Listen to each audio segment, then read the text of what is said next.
fait moins 70 degrés. On a 6 mois de jour et 6 mois de nuit. Donc en fait en un an, le soleil se lève une fois et se couche une fois. J'ai grandi dans un HLM et dans une famille qui avait pas trop de thunes. Donc je pense que le gamin que j'étais est sûrement très heureux de me voir ici.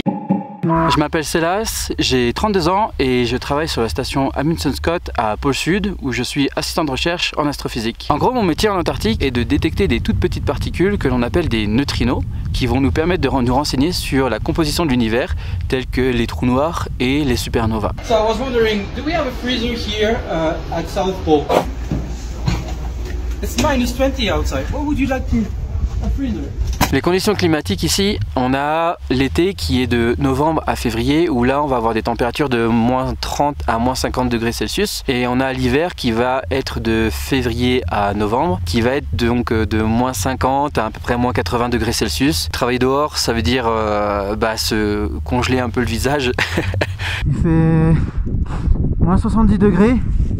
Durant l'été, on a plusieurs maintenances à réaliser, que ce soit par exemple sur des antennes ou des mesures de hauteur de neige aussi. Le petit détail un peu marrant, c'est qu'en fait mon labo se situe à peu près un peu plus de 1 km de la station. Alors les toilettes sont à l'extérieur, on va aux toilettes par moins 30 degrés. Here in Antarctica, we don't have like pipelines like running everywhere under the snow for evacuation of the grey water. The restroom in fact is this. This is the toilet. On a 6 mois de jour et 6 mois de nuit. Donc en fait en un an, on a une journée puisque le soleil se lève une fois et se couche une fois.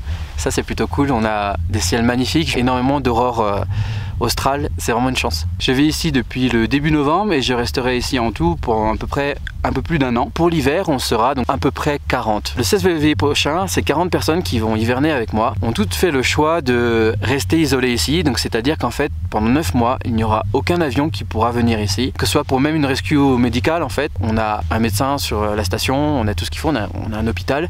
Donc par exemple, s'il y a une appendicite à faire, on fait l'appendicite ici.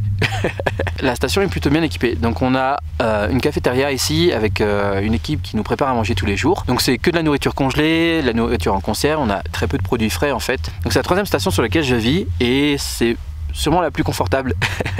Donc on a un gymnase, on a une salle de muscu, on a aussi 2 salles de conférence, une salle de vidéo, une bibliothèque, une serre et un sauna. Ce qui est le plus difficile à vivre, c'est l'éloignement avec la famille et les amis. On a la chance d'être là, mais on se prive aussi de beaucoup. Des naissances dans la famille, des fois aussi il y a des décès. Ça c'est très difficile à vivre aussi à distance. De voir que la vie elle continue quand même en métropole et en attendant nous on vit quelque chose ici. Ça c'est le plus difficile. Ouais. J'ai grandi dans un HLM et dans une famille qui avait pas trop de thunes. Faire des études, c'était l'échappatoire, c'était la possibilité de vivre quelque chose de différent. J'avais tous les copains qui partaient en vacances autour de moi et moi non. Et aujourd'hui, mon boulot, c'est un peu des vacances-travail en fait. Je suis heureux d'être là, je travaille, mais je travaille dans un décor qui est fou en fait. Donc je pense que le gamin que j'étais est sûrement très heureux de me voir ici et moi je suis très heureux d'être là aussi.